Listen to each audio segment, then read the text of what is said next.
Social media has been on fire ever since former Borno State Governor Modu Sheriff went on live TV to say some things about Peter Obi. But what he said led to something even bigger. From former President Goodluck Jonathan to Femi Falana to Rabiu Kwankwaso, it all bounced back to this same man, Modu Sheriff, and now people are bringing back old accusations linking him to how Boko Haram started, accusations he has always denied. Stay with me till the end because I'm going to give you this story from the very beginning. If you appreciate honest breakdowns like this, go ahead and hit subscribe and turn on notifications and smash that like button.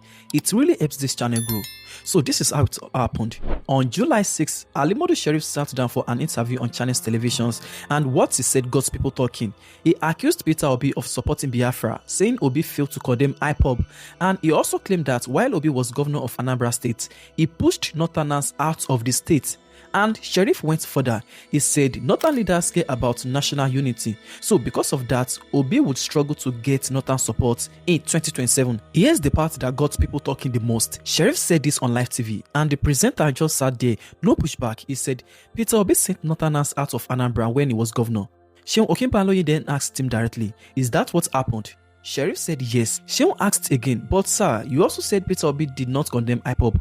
Sheriff said yes. Take a listen. What if the Nigerian people decide that it is the North that they are going to in 2027? Well, I don't have say over that.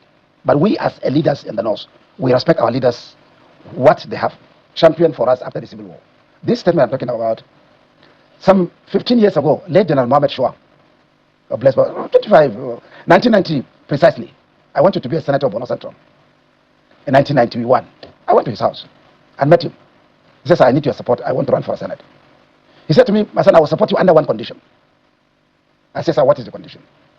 You should never be party to anything that will divide Nigeria. Then he raised his throat and showed me the bullets on his body.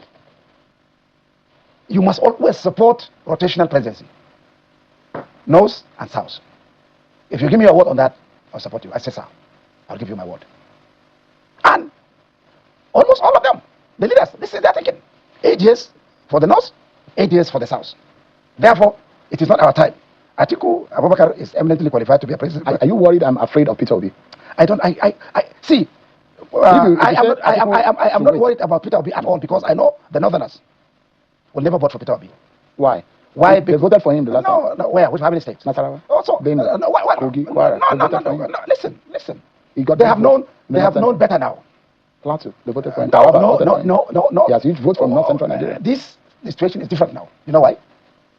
Peter Obi, when he was a governor, chased all the Northerners out of Anambra State. Is that an accurate account of Yes, accurate. Yes, because this is what kind of people are telling Kwankwaso now. That we always supported you, and we will support you if you run for president, but will not support you to go with Peter Obi. Is that what they are telling Kwankwaso now? Yes. Let me, finally, Your Excellency, you accuse Peter Obi of not condemning IPOB, and you accusing him of this and that. That those who will say what is happening in Northern Nigeria is debilitating. It's causing a lot of concern. Are you able to condemn those who are against killing people, abducting people in your Of course. Boko Haram? I condemn all of them. Anybody, listen, this is shown. What about those repentant? Do you think that we should be talking about repentant? Shown all these issues that I don't condone. I never accept for any section of the country to carry arm and kill people. I will never be part of it. And I will never associate myself with such people. So you are condemning Boko Haram? Of course, you condemn of course, yes. ISWAP? Of course, 100%, totally. I don't believe in it. Nigeria should bomb them all, kill them all. Yes. That's your position. I have no iota of doubt. That's why sometimes people like you, the media, have to be careful. Now, that clip has caused a lot of reactions online. In fact, people started digging up old videos of this same Modu Sheriff, and some critics brought back an old accusation that he had something to do with how Boko Haram got started, an accusation Sheriff has always denied. This was one of the first clips people started sharing. Bunkers in Mediguri or in Borno State. Why should the bunkers come? Who wants to send bunkers to Borno State? There are too many APCs. Why should there be APCs in Borno State? Who wants to send APCs to Borno State? They're talking about soldiers. There are some people even saying that JTF should move. Who wants to spend money paying allowances of soldiers, for God's sake? We need money for development. If the circumstances that brought the soldiers are no longer there, that day they will all leave. That day they will all leave. They were not in Borno State in 2001, 2002, 2003, up to 2009. Probably that is when this man was killed, and that was the beginning of crisis. What is the name of Governor Sheriff's friend. When Yusuf was killed. Here's another one that resurfaced. Femi Falana said Ali Modu Sheriff started Boko Haram in Borno State, that he provided funds and had a governorship re-election deal with them back in 2003. In fact, Femi Falana even challenged him to sue him over it. Watch this. One man, God is very important, who started the Boko Haram crisis in Borno State, a governor, one Modu Sheriff, addressed the press 2 days ago and attempted to insult the collective intelligence and memory of Nigerians by denying any links with the dangerous, dreaded Boko Haram sect. I did reply him yesterday, and I'm expecting him to sue me, because he said he wanted to sue an Australian. You don't need to go to Australia. What you are looking for in Sokoto is in the pocket of your Sokoto. I'm ready to join issues with him, because not only did he sponsor that organization by providing funds for them, in 2003, he had a deal with the Boko Haram sect to get him to win the election. And if he won his re-election, he will compensate the organization. When he won that election, he appointed Alhaji Bugu Foyle as the Commissioner for Religious Affairs to implement Sharia in that state. When the man attended the first Executive Council meeting, he discovered that they were all talking about contracts and how to steal money. So he went back to the camp, the Boko Haram camp, and said, "Where you send me to is Gida Barawi, the house of thieves. I can no longer be part of them." So he was asked to resign, and that was how Foyle resigned from the government of Modu Sheriff. So to say that you don't know them is the greatest lie. Now, people have also been dragging Seun Okinbaloye, calling him a biased journalist for not challenging Sheriff Ada. And that is when people dug up another video. This time, it is Femi Fani-Kayode, also on Channels Television, exposing this same Ali Modu Sheriff. Remember, this clip is 11 years old. Watch this.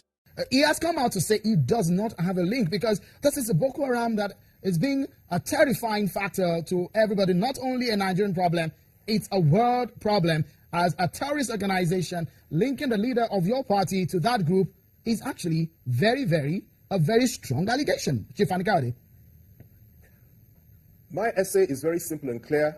I said what I meant what I said. I stand by everything that I said there, and I will go through the history of it if you want. He said that he has no link with Boko Haram. I don't expect Jack the Ripper to admit to the fact that he is a rapist and a murderer. I don't expect the wolf to tell the world that he didn't want to eat up Little Red Riding Hood. And I don't expect O.J. Simpson to say that he didn't kill his wife. Of course he will tell you he didn't have anything to do with it. But this is a very serious matter for many of us that are sensitive to spiritual matters and have something of a moral conscience about such matters. Morality alone will tell you clearly that a man that is so badly stained, has such antecedents, cannot be the leader of a serious political party. Now let me go to the specific allegations. Just a moment before you take that thought. Just a moment. Chief Fani-Kayode, of course, we know these are your thoughts and not that of Channels Television, and these are very strong allegations. Boko Haram has killed at least of about 10,000 people in the last few years in Nigeria, declared a terrorist group of international dimension, and linking someone who is innocent as we speak, because he will be innocent until the court proves himself.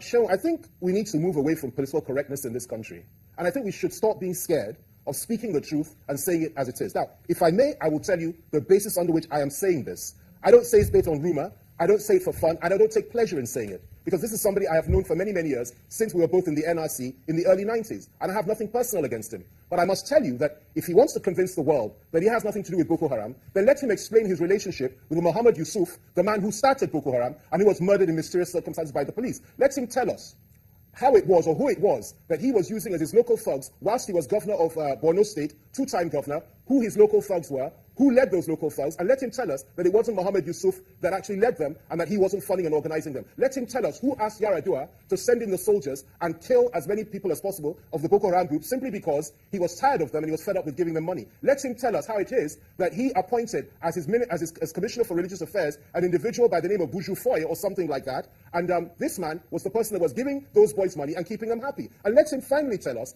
under what circumstances Buju Foy was killed after the investigations began, and the likelihood is that he would have given evidence as to the fact that he had been used to fund and support these boys whilst they were operating at the local level. Now, at this time, they were operating at the local level. What happened was there was a big fallout, as there always is between gangsters and people like that. If you watch the film The Godfather. All right, Chief Fani-Kayode, just if I may come in here, just a moment, if I may come in here, a lot of people will think that, of course, all that you've said about him are not legal statements. They are your thoughts, and it doesn't really make it absolutely right about his person, because he needs to defend what he is. I've said they are your thoughts, not of channels. But let me quickly ask, people will be wondering, why is Chief Fani Kaode talking about this right now and not before now, when we were facing these issues of Boko Haram? And is it because he's now become the party chairman that you're voicing your thoughts about your knowledge about Senator Modu Sheriff? Well, first of all, let me answer the latter part of the question. This is common knowledge. What I'm saying is common knowledge. And it was not appropriate for me to voice such things out up until the time that I felt it was appropriate, because you are telling me that this man is now our party national chairman. We need to have a sensible, serious person to run the affairs of our party. And honestly, I couldn't care who it was. But one thing I will not do is associate myself with a political party that has a man with such antecedents behind him. So that's the first aspect. Now, the second aspect is this. I am asserting, and I'm saying it again, that the way Boko Haram started, he had a hand in it. He funded them at the local level. He was using them as his personal thugs until the time that Mohammed Yusuf was arrested. When Mohammed Yusuf was arrested and was under interrogation, somebody killed him. Somebody gave that order so that he wouldn't expose so much. The next thing that happened, a couple of years later, his own commissioner, who had been briefed and who had for a number of years been funding these boys, was also interrogated. He too was killed under mysterious circumstances, and so on and so forth. And what then happened was that they turned on him and held him responsible for the death of their leader and for the death of the his own commissioner, because they believed, rightly or wrongly, that he wanted to cover certain things up. Now that's the history of it. I have a very good friend who is now a governor in Kaduna State. He told me something a number of years ago, and he told me that, look, if we wanted to solve the problem of Boko Haram, all we needed to do was ensure that justice was done, and those that ordered the killing of Mohammed Yusuf and a number of other people to cover up their own antecedents should be brought to book, arrested, prosecuted, and jailed. We didn't do that, and these boys went to the streets, started killing everybody until an international dimension entered it. The whole thing was hijacked by Al-Qaeda, ISIL, and of course some local politicians in Nigeria, and it became the monster that we have today. So to divorce him from the Boko Haram insurgency and say he had nothing to do with it is absolute rubbish. All right, Chief Fani Kaode, tell me. And many people compare what I'm saying. Chief Fani Kaode, quickly tell me, you are saying that you will not associate yourself with Senator Modu Sheriff being the PDP chairman. Does it mean that you're no longer a PDP chairman, or if he continues as the party chairman, will you leave the party? Well, I'm telling you clearly and categorically that I am a member, I'm not just a member, I'm actually the chairman of the strategy committee of the Ministers' Forum, PDP Ministers' Forum. On Tuesday, we will meet. I'm telling you this clearly and categorically. As a group, a decision will be taken as to whether or not, the wisdom in continuing with this strange arrangement that we have. If the group decides to stay on for a period of time, let's look at what the conditions are, and then collectively we'll take a decision at that point. But my own personal views I've stated here. But I shall wait until Tuesday, and let's wait and see what the collective decision of the PDP ministers are. I'm very uncomfortable with the situation. It's unfortunate we have to air these things openly and publicly, but as I said, I will not and I cannot operate in a cult. I cannot accept a situation where a man that's so discredited, a man that has such incredibly shady antecedents and so on and so forth, will be the national chairman of the leading opposition party in the country. But the story didn't end there. Rabiu Kwankwaso also came out to respond. He pushed back on Sheriff's claims, pointing out that Peter Obi got about 2.8 million votes across northern Nigeria in the 2023 election, and he did well in states like Plateau, Benue, and Kaduna. Kwankwaso released a statement. He said he didn't agree with Sheriff. He said it was wrong for Sheriff to claim Peter Obi has no support in the north because, like I mentioned, Peter Obi pulled out 2.8 million votes there in 2023, including strong numbers in Plateau, Benue, and Kaduna. He also defended the people of Kano, saying they are not tribalistic and they will support any credible candidate regardless of where they are from. And finally, Kwankwaso also advised Sheriff to focus on the security problems in Borno State instead of making divisive comments on national television. Now, let me be honest with you. On one hand, Sheriff has the right to share his opinion, that is politics. But on the other hand, when old serious accusations like the Boko Haram claims keep coming back every time he speaks, that is not something you can just ignore. Think about it like this: if your name keeps coming up every time a serious topic like this is discussed, wouldn't you want to clear it once and for all instead of leaving it hanging for over a decade? That is the real question here. Now, I want to know what you think. Was Sheriff right about the North, or is this just political noise? Drop your honest take in the comments, and if this video helped you understand what is really going on, not just one side of the story, that is exactly why this channel exists. And I'm not here to tell you who's right, I'm here to bring you the full story, every voice, every side. If you want more of this, real breakdowns, no bias, no noise, subscribe, it is free. And it tells me you want more honest content like this coming out of Nigeria. Like this video if it opened your eyes to something you didn't know. Share it with someone who needs the full story, not just one side. Thank you for watching, and I'll see you in my next video.